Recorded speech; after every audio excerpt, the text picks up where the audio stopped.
reaffirms commitment to customer-focused service delivery. More reactions trail outcome of Osun governorship election. ECOWAS deploys 30 ambulances to boost regional healthcare services. What happened this day in history? Find out in our Lest We Forget segment. Heart of the matter is on implications of social media advice on the society. You can track us on www.radionigeriaibadan.gov.ng, X and Instagram at PFM935 Ibadan. You can also check us on Facebook at PFM935 Ibadan. I am Adeyemi Hamzat. Now the news in detail. Registrar, Joint Admissions and Matriculation Board, JAMB, Professor Segun Aina, has reaffirmed his administration's commitment to customer-oriented service delivery as a cornerstone of the board's operations. The registrar gave the assurance during his maiden official visit to some of the board's outstation offices, where he interacted with members of staff and familiarized himself with their operations and challenges. Professor Aina expressed his appreciation to members of staff for the warm reception accorded him and urged them to cultivate the resilience and adaptability required to respond effectively to emerging realities in the service environment.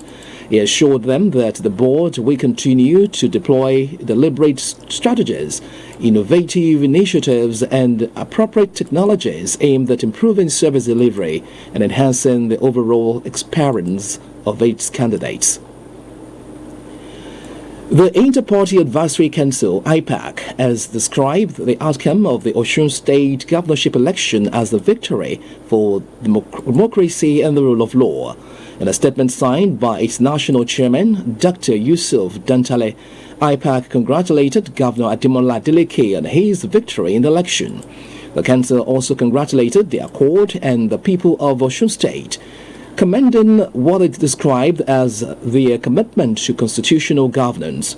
The council, which is the umbrella body of registered political parties in Nigeria, also commended the Independent National Electoral Commission, INEC, security agencies, civil society organizations, election observers, and the international community for their contributions towards the successful conduct of the election. In a related development, former President Chief Olusegun Obasanjo has paid a surprise congratulatory visit to Osun State Governor Senator Ademola Adeleke following his victory in last Saturday's governorship election. Chief Obasanjo's visits came after Governor Adeleke was officially declared winner of the poll, securing a fresh mandate to lead the state for another four-year term. Governor Adeleke was declared the winner of the election by the Independent National Electoral Commission, INEC, after polling 511,067 votes across the state. The governor, who contested on the platform of the Accord, defeated his closest challenger, Alhaji Bola Oyebamiji of the All Progressives Congress, APC, who secured 444,815 votes. In the meantime, the All Progressives Congress APC in Osun State says it is studying the result of Saturday's governorship election across the state's 332 wards to determine its next line of action. The Director of Media and Information of the party, Chief Kola Olabisi, disclosed this in a statement, saying the party's leadership was consulting with 8 lawyers before deciding whether to explore the legal options provided under the Electoral Act 2026. Chief Olabisi, however, commended the party's members and the supporters for their steadfastness and loyalty throughout the election. The Southwest's Regional Overseer, Charismatic Renewal Ministry, CRM, Pastor Joseph Mensah, has advised parents to be alive to the responsibility of proper upbringing of their children. Pastor Mensah gave the advice while delivering a sermon to mark the end of a 3-day conference tagged Laborers for the Harvest in Ibadan, the state capital. The cleric, who acknowledged the pivotal role of parents as the first teacher of their children, urged them to be good role models. especially provided by God to give direction and teaching to their children. But some parents don't give time to that, do as they like, and at the end of the day, it affects the society.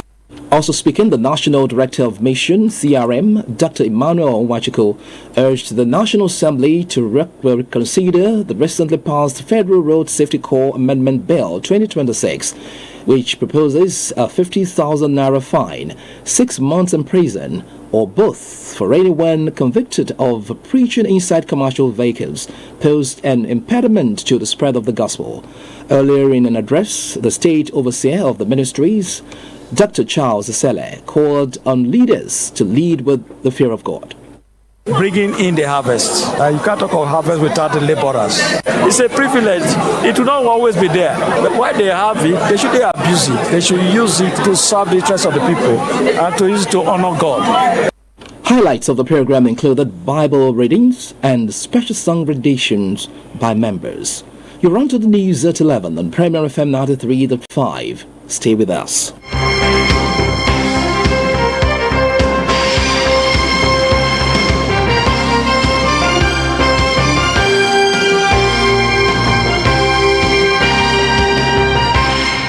Thank you for being there. You're still listening to the news at 11 on Premier FM 93.5.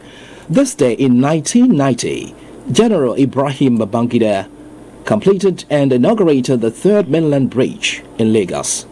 And now to the rest of the stories. The Economic Community of West African States, ECOWAS, has provided its member states with 30 medical ambulances equipped with biomedical equipment to strengthen emergency healthcare delivery across the nation. Across the region, the ambulances were handed over in Lomé, Togo, during a ceremony organized by the West African Health Organization in partnership with the United Nations Office for Project Services. The initiative is expected to improve emergency medical response and strengthen the capacity of ECOWAS member states to handle medical emergencies. The ceremony also marks the official launch of the deployment of the ambulances to beneficiary countries. The Ebola outbreak in the Democratic Republic of Congo is now the deadliest in its history. According to public health officials, a total of 2,325 people have been killed by the virus since it was declared in May, surpassing the death toll of the country's 2018-2020 outbreak. The United Nations humanitarian chief, Tom Fletcher, had earlier said the outbreak was already the fastest growing on record, warning that the epidemic was killing someone every 30 minutes. Let us live a purposeful life and be an agent of positive change in the society. Applications of social media advice on the society form the basis of today's Heart of the Matter. It is written by Olawale Ashake of our Current Affairs Unit. Social media has become an integral part of daily lives. With just a few taps on their phones, Nigerians can access advice on health, relationships, business, education, parenting, finance, and virtually every aspect of life. While this has made information more accessible than ever, it has also created a new challenge. Not every piece of advice shared online is accurate, credible, or safe. Today, many people are quick to trust viral posts, influencers, and self-proclaimed experts without verifying their source.